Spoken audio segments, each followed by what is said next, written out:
Good morning, everyone. Welcome to Office Adda 24/7. My name is Niharika Walia Bhatnagar, and I am with you with the area of ABFM, that is Advanced Business and Financial Management. Today, we are going to talk about the area of organizing. Organizing means to collect all the required information for execution. That means if I decide to gather some information there, right, in order to achieve the goal, I decided let's just start with the particular plan. This is how we're gonna go. But how do we start with the plan? We before implementation we need to jot down what is gonna be the blueprint. How are we going to continue? What would be the positions that would be required?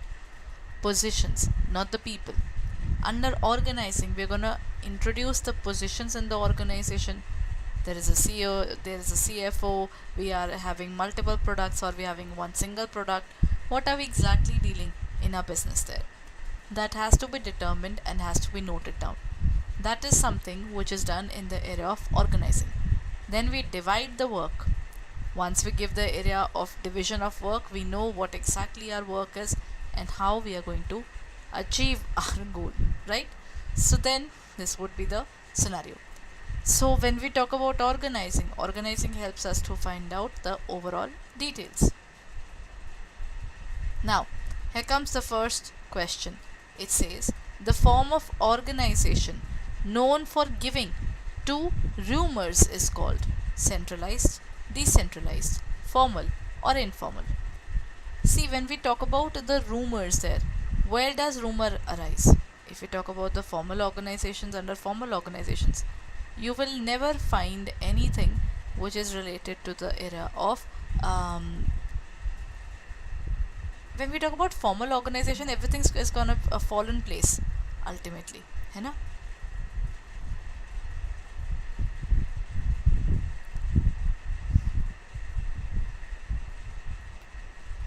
So when things are gonna fall in place, then I don't think there would be any problem there. The problem arises when random people starts talking. They might be saying something true, they might be saying something wrong, there might be something which is fishy, but you cannot question them. Why? Because they are informal in nature. This kind of organization arises because we are having a word with people, isn't it?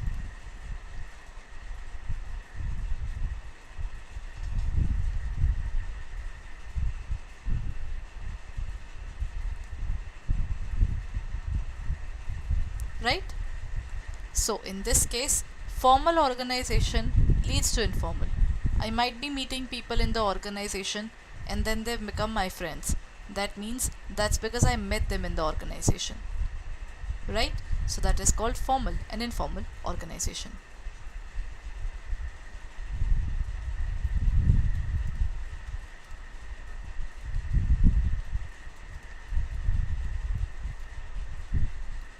Right, everyone?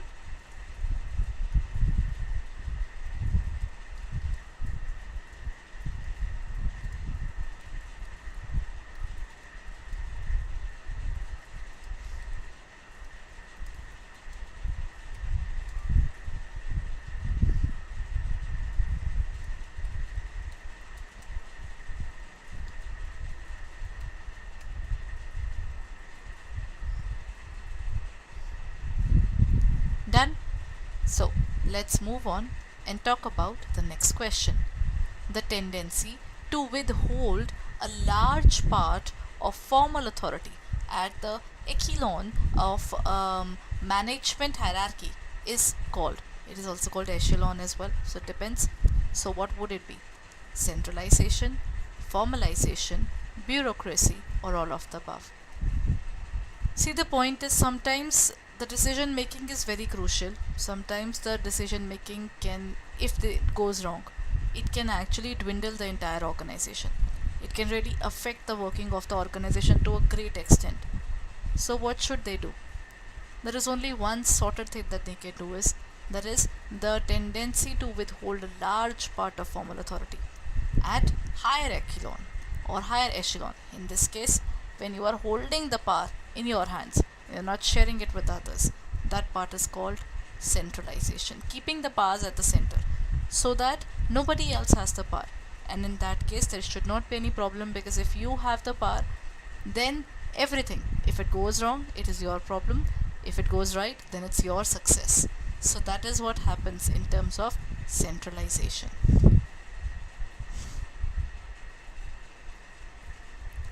The fears of delegation are fear of loss of power, then we have certain personal attitudes, and then lack of ability to direct well, or all of the above. What's the correct answer? The fears of delegation. Delegation means sharing the power with the lower levels, right? So fear of loss of power, certain personal attitudes, lack of ability to direct well, or all of the above. In terms of delegation, they are always worried that the lower person can be better and then they can take away their place as well. That happens.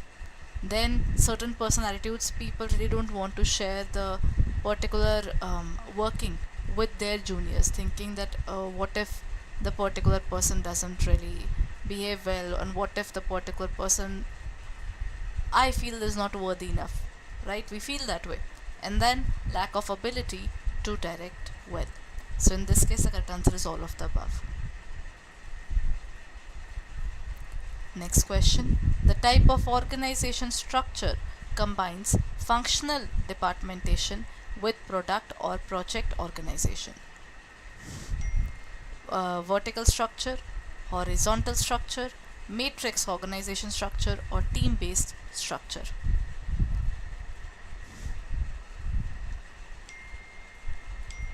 What would be the correct answer in this case? A type of structure which combines functional. Functional means they have HR department, they have finance department, they have different departments which are already defined.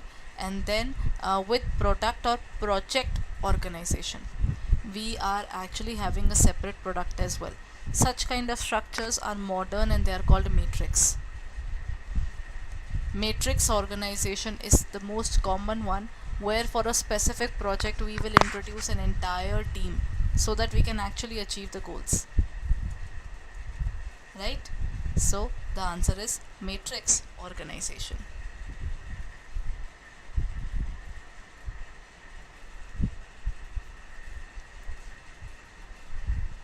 Under matrix organization, for one particular project we have HR department person, we have IT department personnel, we have executionists, we have product designers. All those people are given to that one particular project, so that there is one particular expert of each field in that particular project. So that is why it is called the matrix organization.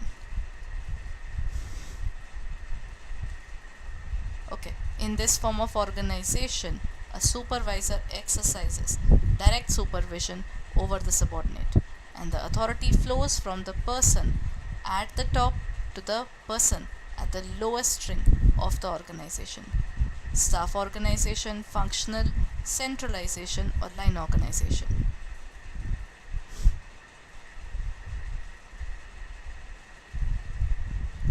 What would be the correct answer?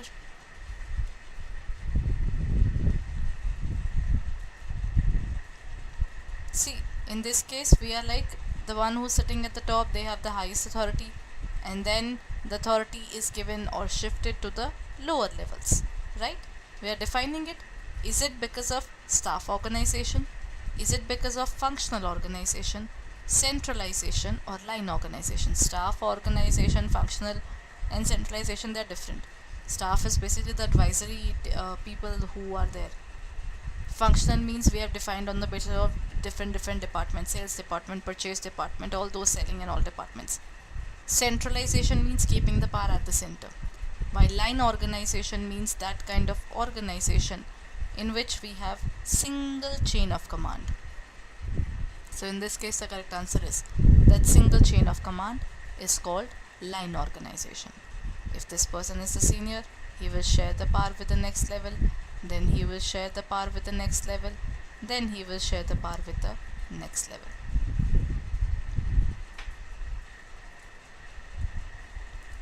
Here comes the next question. Dash is the purpose of grouping the activities of an enterprise into several units for the purpose of administrations at all levels.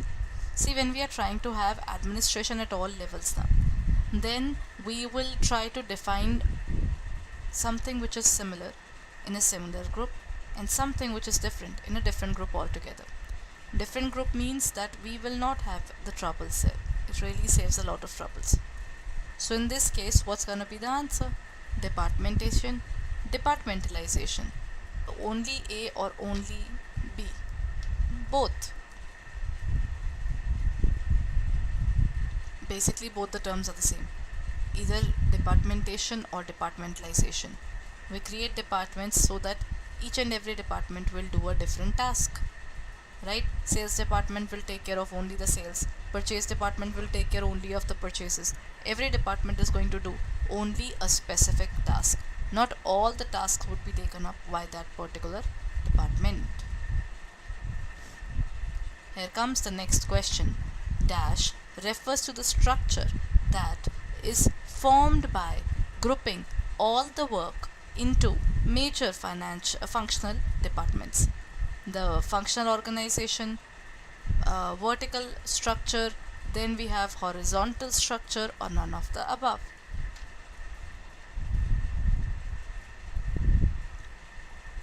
We are defining the things into different functional structures.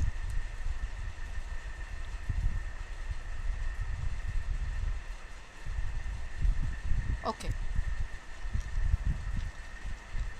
The hint says when we are already giving it up in terms of functional departments, that means the answer is functional organization, right?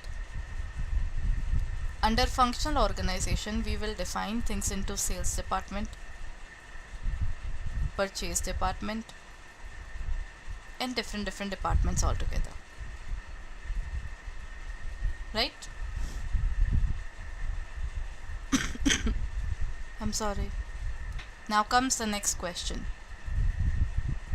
Dash may involve development and introduction of a new product, complete redesigning of an existing product line, installing a new product, and the like. Project management organization, team-based structure, matrix structure, or functional organization. Which one would it be? This is responsible for the introduction of new product, complete redesigning. We are bringing up a new product in the market which is completely different, and it is completely redesigning a product line as well, where we are installing everything is being changed, everyone. When we are changing multiple things, then that would go into the area of project management. We, as per one particular project, we are changing all the things that are underlying in the project. We're introducing something which is absolutely new so that people can buy it more, right? Next question.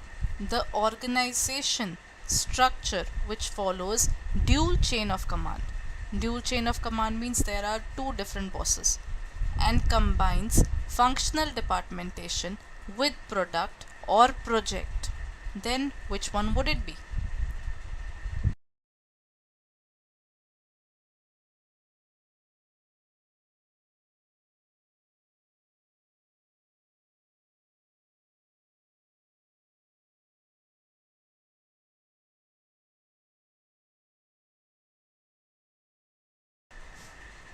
What would be the answer, everyone? Horizontal structure, divisional structure, team-based structure, or matrix structure.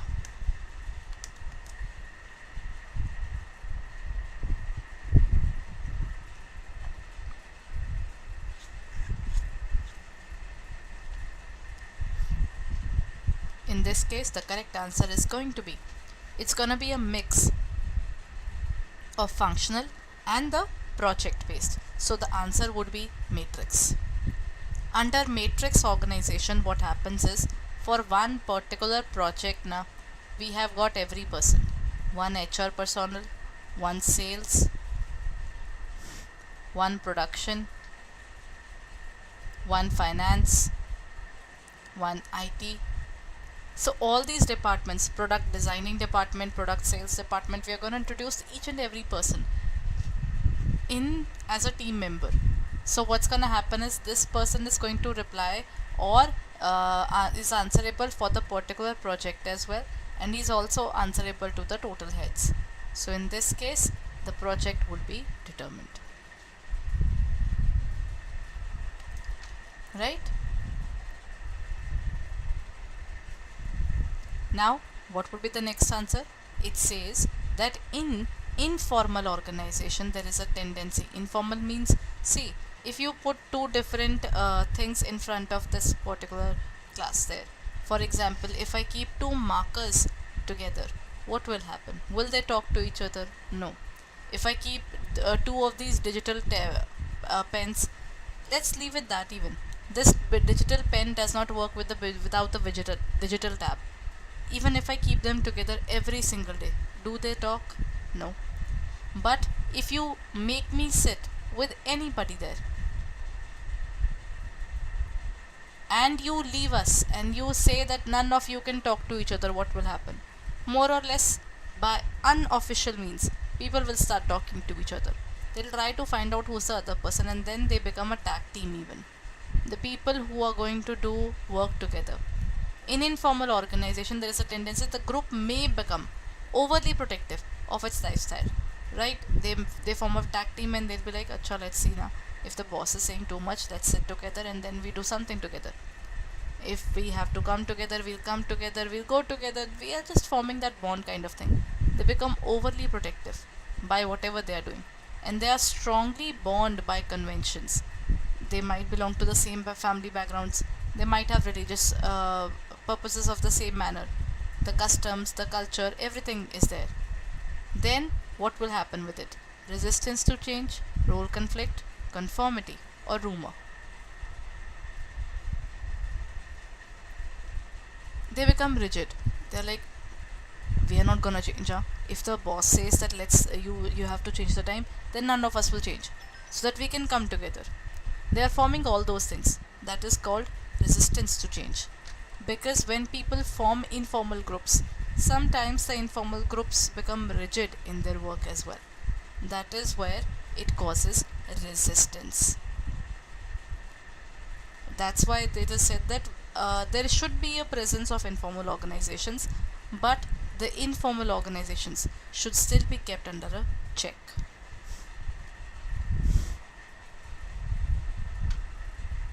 Dash ensures division of labor and specialization based on individual proficiency and specialized knowledge. Functional structure, work specialization, then we have departmentalization, or none of the above.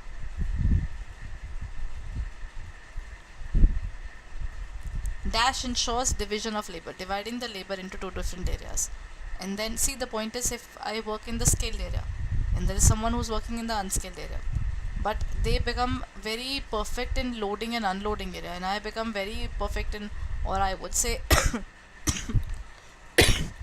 I'm sorry, I become an expert in the area of the carving and cutting down.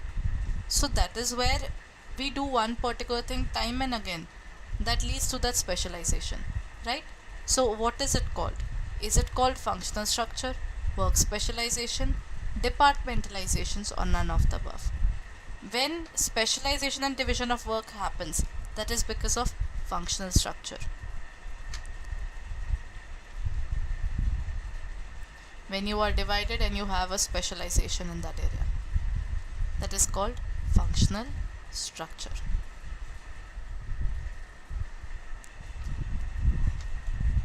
Okay, so that's it for the day.